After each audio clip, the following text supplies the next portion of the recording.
IR blood stick. IR blood ஸ்டிக்ங்கிறது ஒரு இனோவேஷனான டிவைஸ்.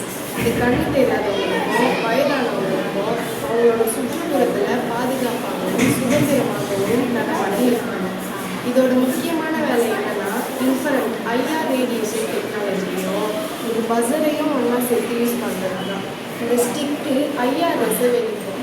இந்த ரேஸ் ஏதாவது ஒரு அப்சர்கள் மேலே பட்டு சென்சாருக்கு திரும்பி வரும்போது பஸர் ஆக்டிவேட் ஒரு சத்தம் வரும். அது யூஸருக்கு அப்சர்கள் எங்கே இருக்குது எவ்வளோ தூரத்தில் இருக்குதுன்னு சொல்லும். பேட்டரியிலேருந்து கரண்ட் போவாங்க ஒயர் வழியாக சென்சாருக்கும் பஸருக்கும் உள்ள சிஸ்டம் யூஸரை சுற்றி ஒரு பாதுகாப்பு சர்க்கிளை உருவாக்கணும். அதனால் அவங்க முன்னாடி வர தடைகளை டிடெக்ட் பண்ணி அதுக்கு என்ன மாதிரி நடந்துக்கலாம், இது அவங்களோட பாதுகாப்புக்கு ஹெல்ப் பண்ணி அவங்கள இன்னும் ஈஸியாக மூவ் பண்ண உதவும். Working principal.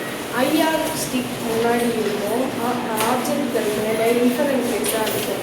இந்த ரேஸ் தடைகள் மேலே பட்டு திரும்பி ஐஆர் சென்சாருக்கு ரிஃப்ளெக்ட் ஆகும். சென்சார் ரிஃப்ளெக்ட் ஆன ஐஆர் ரேஸை டிடெக்ட் பண்ணி தடையோட டிஸ்டன்ஸை அறிவிக்கும்.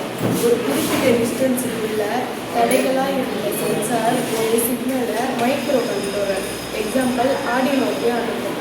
மைக்ரோ கண்ட்ரோலர் அப்புறமா வைப்ரேஷன் மோட்டார் இல்லைன்னா பஸர் மூலமாக ஒரு அலார்ட் சிஸ்டத்தை ஆக்டிவேட் பண்ணும். இந்த வைப்ரேஷன் இல்லாத சவுண்டு யூஸருக்கு தடையாக இருக்காது.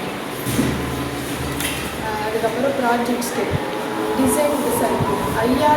ஐஆர் சென்சாரை மைக்ரோ கண்ட்ரோலர் இன்புட் பின்னில் கண்ட்ரோல் பண்ணுவேன். வைப்ரேஷன் மோட்டார் இல்லைன்னா பஸரை அவுட்புட் பின்னில் கண்ட்ரோல் பண்ணுவேன். இதோட முக்கியமான வேலை என்னென்னா இன்ஃபரண்ட் ஐஆர் ரேடியேஷன் டெக்னாலஜியையும் ஒரு பஸரையும் ஒன்றா சேர்த்து யூஸ் பண்ணுறது தான். இந்த ஸ்டிக் ஐஆர் ரேஸை வெளியிடும். இந்த ரேஸ் ஏதாவது ஒரு அப்ஸ்டக்கல் மேலே பட்டு சென்சாருக்கு திரும்பி வரும்போது பஸரை ஆக்டிவேட் பண்ணும். அப்போ ஒரு சத்தம் வரும். அது யூஸருக்கு அப்ஸ்டக்கல் எங்கே இருக்குது எவ்வளோ தூரத்தில் இருக்குதுன்னு சொல்லுவோம். பேட்டரியிலேருந்து கரண்ட் போவது ஒயர் வழியாக சென்சாருக்கும் பஸருக்கும் போகும்.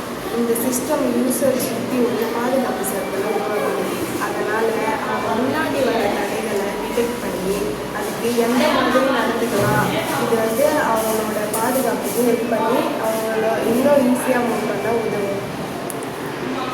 பல சென்சார்களை சேர்த்து இன்னும் பாதுகாப்பாக உருவாக்கலாம். இந்த ப்ராஜெக்டை எளிதாக கிடைக்கக்கூடிய காம்பனன்ட்ஸை வச்சு உருவாக்கலாம்.